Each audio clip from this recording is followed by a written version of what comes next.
अस्सलाम वालेकुम। कैसे हैं आप सब? अल्लाह करे कि आप लोग बिल्कुल ठीक हों और बिल्कुल खैरियत से हों। आज जो है वो मैं एक बहुत ही मज़ेदार सी चीज़ बनाने लगी हूँ जिसको खाने के लिए हम अक्सर बाहर जाते हैं और इंग्रेडिएंट्स देख के शायद आप लोगों ने गेस कर लिया हो कि मैं मुर्ग छोले बनाऊंगी या चना मुर्ग जो भी आप कह लें। और इसके लिए जो है वो मैंने इंग्रेडिएंट्स यहाँ पे रख दिए हैं। बहुत इजी सी है, सिंपल सी रेसिपी है। और जो है वो बहुत मज़े की बनती है, बिल्कुल रेस्टोरेंट स्टाइल के। आपको जो है वो मैं आज बताऊंगी कि रेस्टोरेंट्स में जो बनाए जाते हैं मुर्ग छोले वो किस तरीके से बनते हैं। ऑथेंटिक रेसिपी आप इसको कह लें तो ज़्यादा बेहतर होगा। तो चले चलते हैं फिर अपनी रेसिपी की तरफ और आपको बताती हूँ कि करना क्या है। यहाँ पे जो है वो मैंने तकरीबन 600 ग्राम्स जो है वो मैंने चने लेके और उनको मैंने बॉईल करके अच्छे से रख दिया है। चने लिए हैं तकरीबन 600 ग्राम, साथ में मैंने 1 किलो चिकन लिया है, 1 कप तकरीबन प्याज का लिया है। मेरे पास ये ब्राउन हुआ था, लेकिन इसको ज़्यादा ब्राउन कर लें आप तो ये 2 मीडियम साइज़ से भी कम के बनते हैं। चलिए मैं साथ साथ बनाती जाती हूँ और आप लोगों को बताती जाती हूँ इंग्रेडिएंट्स, ताकि इजी हो जाए और जल्दी से हमारी ये रेसिपी कंप्लीट हो जाए। तो चलते हैं अपनी रेसिपी की तरफ। तो करना ये है कि मैंने यहाँ पे हाफ कप तकरीबन डाल दिया है ऑयल का, और ऑयल डालने के बाद तकरीबन ये साइज़ मैंने लिया था। मेरे पास तो रेडीमेड अनियन है फ्राई हुआ हुआ, लेकिन ये साइज़ जो है वो परफेक्ट है तकरीबन 1 किलो चिकन के लिए, क्योंकि थोड़ा सा हमें इसको ग्रेवी बनानी है। तो मैं समझ लें आप, बस आप इतने साइज़ का प्याज ले लीजिएगा और प्याज लेके उसको ब्राउन करके, और हमने ये समझ लें प्याज निकाल लिया है। जैसे कि मेरे पास ये ब्राउन अनियन है और ये मैंने सेपरेट निकाल के रख दिया है। और अब ये जो ऑयल है इसमें मैं डालूंगी चिकन, और चिकन को मैं करूँगी अच्छे से फ्राई। चिकन को हम उस टाइम तक भूनेंगे जब तक कि इस पर अच्छा सा गोल्डन ब्राउन सा कलर ना आ जाए। और मैं जो है वो जब चिकन को भून रही होती हूँ तो यूजुअली मैं सॉल्ट उसी टाइम पे डाल देती हूँ। अक्सर लोग उस टाइम पे नहीं डालते कि चिकन टूट जाता है सॉल्ट डालने से, लेकिन मैं इसलिए डाल देती हूँ क्योंकि जो सॉल्ट है चिकन के पीसेस में उसका भी फ्लेवर आ जाए और वो थोड़े से सॉल्टी से हो जाएं। अदरवाइज़ वो जो पीसेस हैं वो थोड़े फीके फीके से लगते हैं। तो इसको करते हैं हम अच्छे से ब्राउन, और फिर मैं इसमें डालूँगी सॉल्ट और साथ में मैं डालूँगी लहसुन अदरक का पेस्ट।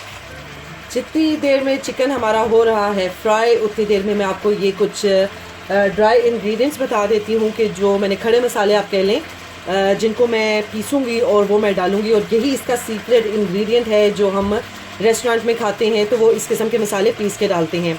तो इसमें मैंने ये लिया है एक स्टार एनीस, और इसके अलावा मैंने थोड़ी सी हाफ़ टी स्पून मैंने ली है अजवाइन, 1 टीस्पून मैंने लिया है ये ज़ीरा।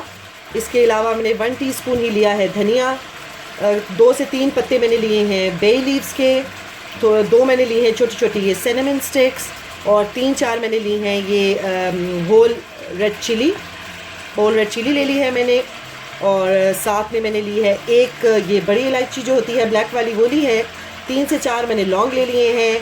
थोड़ी सी मैंने 2-3 इसके जो हैं 2-3 तकरीबन मैंने जावित्री के ले लिए हैं, और 2 से 3 मैंने ली हैं ये ग्रीन कार्डमम सब्ज़ इलायची, और एक तकरीबन हाफ़ टी स्पून मैंने लिया है अजवाइन का। और अब सब इन मसालों को जो है वो मैं ग्राइंडर में डाल के अच्छे से बारीक साइज़ का मसाला बना लेती हूँ और फिर आपको दिखाती हूँ। चलिए जी, ये हो रहा है हमारा चिकन फ्राई, और यहाँ पे मैं इसमें डाल रही हूँ सॉल्ट। मैं डाल रही हूँ 1.5 टीस्पून। आप जो है वो अपने टेस्ट के हिसाब से डाल सकते हैं। पहले सॉल्ट डालने से ये होता है कि चिकन की जो पीसेस होते हैं उनमें अच्छा सा टेस्ट आ जाता है और वो बहुत फीकी नहीं लगती, क्योंकि चिकन जो है वो इटसेल्फ एक फीकी सी होती है। और साथ ही मैं डाल रही हूँ तकरीबन 2 टीस्पून जो है वो मैं डाल रही हूँ लहसुन और अदरक का पेस्ट, जो मैंने अभी फ्रेश पीस के रखा है। और अब मैं दोबारा से इन चीज़ों को अच्छे से भूनती हूँ जब तक कि चिकन के ऊपर अच्छा सा गोल्डन सा कलर ना आ जाए। चिकन हमारा हो चुका है अच्छे से गोल्डन ब्राउन, और अब मैं इसमें जो मैंने आप लोगों को खड़ा मसाला बताया था वो मैंने सब ये पीस के रखा है। और उसको बहुत ज़्यादा पीसना नहीं है, जैसे पाउडर फॉर्म में नहीं लेके आना, इसको ऐसे थोड़ा सा क्रश करना है ताकि ये इसका अच्छे से हर चीज़ का अपना अपना फ्लेवर आए। और अब ये सारे का सारा मैं इसमें डालूँगी और ये डाल के मैं अच्छे से भूनती हूँ। और असल में जो है वो रेस्टोरेंट की यही एक ट्रिक है